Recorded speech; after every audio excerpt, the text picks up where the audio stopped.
வணக்கம். நான் உங்கள் டாக்டர் சி. பாலாஜ். இன்றைய பதிவு பார்த்தீங்கன்னா, 45 நிமிடம் நடைப்பயிற்சி நல்லதா? அல்லது 10லிருந்து ஒரு 15 நிமிடம் யோகா பயிற்சி செய்வது நல்லதா? இதுதான் இன்றைக்கு உண்டான ஒரு பதிவுன்னு பார்க்கலாம். நீங்க அடுத்த கேள்வி கேட்கலாம். அதாவது உங்களுக்கே இந்த உடல்நிலை, அப்ப எப்படி நீங்க யோகா பெஸ்ட்ன்னு சொல்லலான்ற ஒரு கேள்வி. இதுல அந்த டைம்ல பார்த்தீங்கன்னா, அதாவது 1992லேருந்து ஒரு 97 வரைக்கும் நான் கராத்தே ஃபீல்டில் இருந்த ஒரு நிலையில் அந்த இடத்துல பார்த்தீங்கன்னா அந்த அளவுக்கு ஒர்க் அவுட் ரொம்ப அதிகமாக இருக்கக்கூடிய ஒரு நிலை என்பது உண்டு. அதாவது ஒரு நாளைக்கு 4 மணி நேரம் குறைஞ்சபட்சம் நாங்கள் ஒர்க் அவுட் பண்ணுவோம். அதில் பல விதமான அடிகளும் சரி, விழுவதும் சரி, அது போல நிலைகளும் எனக்கு ஏற்பட்டது அந்த ஃபீல்டில். அதே நம்ம கிட்டத்தட்ட ஒரு 96லேருந்து 2007 வரைக்கும் நான் ஒர்க் பண்ணக்கூடிய ஒரு டெலிகாம் டிபார்ட்மெண்ட்டில் ஒர்க் பண்ணியிருந்த ஒரு நிலையில் அங்கே படிக்கட்டு ஏறக்கூடிய ஒரு நிலையை மட்டுமே நான் உபயோகப்படுத்தினேன். படிக்கட்டு இறங்கும் பொழுது பார்த்தீங்கன்னா, ஒரு இடத்துல ஒரு 13 படிக்கட்டு இருக்கும், இன்னொரு இடத்துல ஒரு 10 படிக்கட்டு கிட்ட இருக்கும். நான் அந்த கராத்தே லைன்ல இருந்ததுனால அது குதிக்கக்கூடிய ஏதோ ஒரு விளையாட்டுத்தனமா செய்த ஒரு நிலை. ஒரு நாளைக்கு குறைஞ்சபட்சம் ஒரு 40 இல்ல 50 முறையாவது அது பயன்பாட்டுல இருந்தது. அந்த டைம்ல அதெல்லாம் ஒரு விளையாட்டுத்தனமா ஈடுபட்ட ஒரு விளைவு காரணமாக இப்ப எனக்கு டெஸ்க்ல பிரச்சனை ஏற்பட்டுள்ளது. அந்த டைம்லயே யோகாவும் சேர்ந்து பயின்ற ஒரு நிலை. கிட்டத்தட்ட ஒரு 32 வருடங்கள் இந்த ஃபீல்டு நம்ம இருக்கிறோம். இதனால ஏற்பட்ட விளைவை தவிர யோகாசன பயிற்சி செய்தனால வந்த விளைவு என்பது கிடையாது. யோகா பயிற்சி செய்ததுனால தான் நான் இந்த அளவுக்கு எழுந்து நம்ம அமர்ந்து கொண்டு இருக்கின்ற ஒரு நிலையை நம்ம பார்க்கலாம். எனக்கு கை கொடுத்தது பார்த்தீங்கன்னா ஹாஸ்பிட்டல்ல இந்த யோகா கலை மட்டுமே தான்.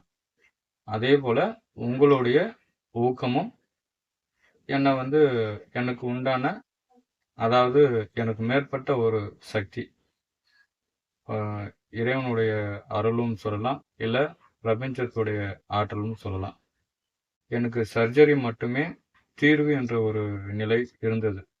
அதாவது L3, L4, L5, S1 பிரச்சனையாக உள்ள ஒரு நிலையில சர்ஜரி மட்டுமே தீர்வு என்ற ஒரு நிலையில இருந்ததுனால நான் டே பை டே என்னுடைய யோகாசன பயிற்சியில சில பயிற்சிகள் மேற்கொண்டு வந்த நிலையில நான் அமரக்கூடிய ஒரு வாய்ப்புகளும் நடக்கக்கூடிய ஒரு நிலையும் ஏற்பட்டது. அப்போ அந்த யோகா கலைக்கு எந்த அளவுக்கு முக்கியத்துவம் என்பது இதன் மூலம் நீங்க அறியலாம். நடைபயிற்சி என்பது பார்த்தீங்கன்னா நான் தவறு என்பது எந்த காலகட்டத்திலையும் சொல்லல. நடைபயிற்சி போவது மிக சிறந்த ஒரு விஷயமாக நம்ம பார்க்கலாம். 45 நிமிடம் நடைபயிற்சி செய்வதனால உங்களுக்கு உடல்ல இருக்கின்ற எல்லா விதமான நோய்களை கட்டுப்படுத்தக்கூடிய ஒரு ஆற்றல் என்பது உண்டு.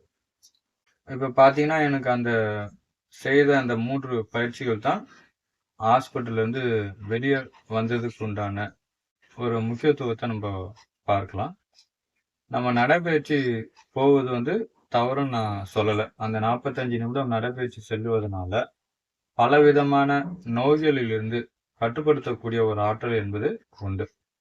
அதே போல யோகாசன பயிற்சி பார்த்தீங்கன்னா ஒரு 15 நிமிடம், ஒரு 10 நிமிடம் உங்களுக்கு எது சாத்தியமோ ஒரு 10 நிமிடம் யோகாசன பயிற்சி மேற்கொண்டாலும் கிட்டத்தட்ட ஒரு 45 நிமிடம் நம்ம நடைபயிற்சி சென்றதுக்கு உண்டான ஒரு பலன் கண்டிப்பா உண்டு. இது யோகாசனம் லேர்ன் பண்ணவங்களுக்கு தெரியும். இதை குறை சொல்ல வேணாம். அதாவது பல இடத்துல யோகாசனத்தை நம்ம போடக்கூடிய நிலையில குறைகள் தான் கூறப்படுகிறதே தவிர இதுல குறைகள் என்பது கிடையாது. எந்த ஒரு கலையும் தாழ்ந்த ஒரு கலை என்பது கிடையாது.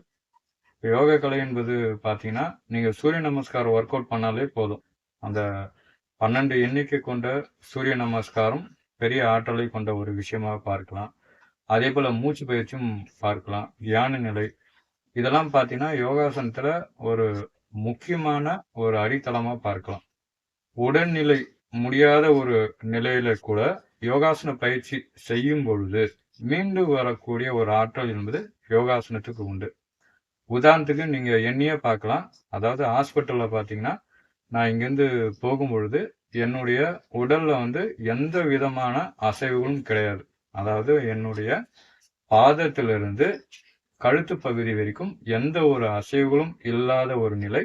நானே இரவுல வந்து இந்த யோகாசன பயிற்சிகள் எது முடிகிறதோ செய்து கொண்டு வரும் பொழுது அத்துடைய ஆற்றல்கள் மூலம்தான் நான் வெளியில வந்தேனே தவிர அவர்கள் எந்த விதமான சிகிச்சைகளோ இல்ல மருந்துகளோ கொடுக்கப்படவில்லை. இதுதான் உண்மையா நடந்த ஒரு விஷயம்.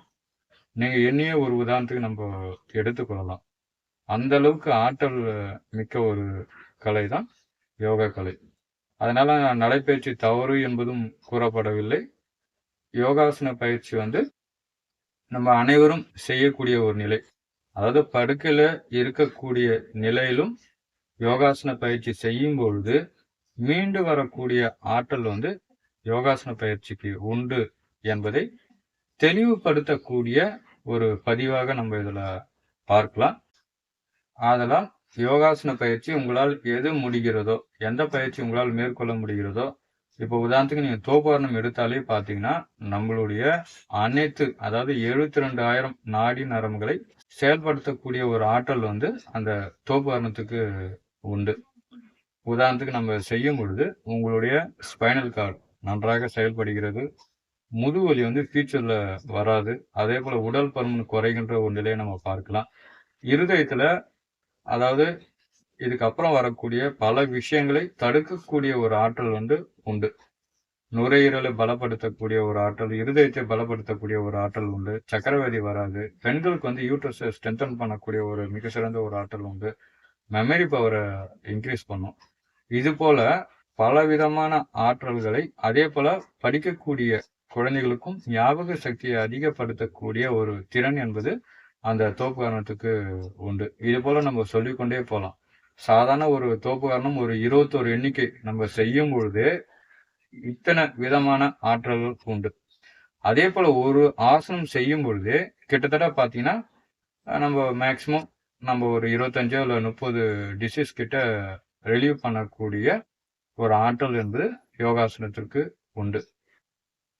இது வந்து இந்த பதிவின் மூலம் நம்ம சொல்லக்கூடிய கருத்துன்னு பார்க்கும் பொழுது யோகாசன பயிற்சி வந்து நம்ம எந்த வயதிலும் செய்யக்கூடிய ஒரு நிலைன்னு பார்க்கலாம். அதாவது 3 வயதிலிருந்தே இப்போ இருக்கிற இன்ஸ்டியூட்ல பார்த்தீங்கன்னா யோகாசன பயிற்சி என்பது குழந்தைகளுக்கு சொல்லிக் கொடுக்கக்கூடிய ஒரு நிலையாக இருந்து கொண்டு இருக்கிறது.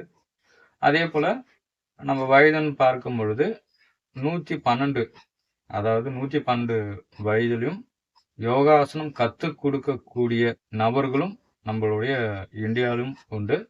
நம்மளுடைய தமிழ்நாட்டிலும் இருந்த ஒரு சாட்சி என்பது உண்டு. அதனால இதுக்கு வயது வரம்பு யோகாசன பயிற்சி மேற்கொள்வதற்கு வயது வரம்பு என்பது உண்டான்னு பார்க்கும்பொழுது கண்டிப்பா கிடையாது.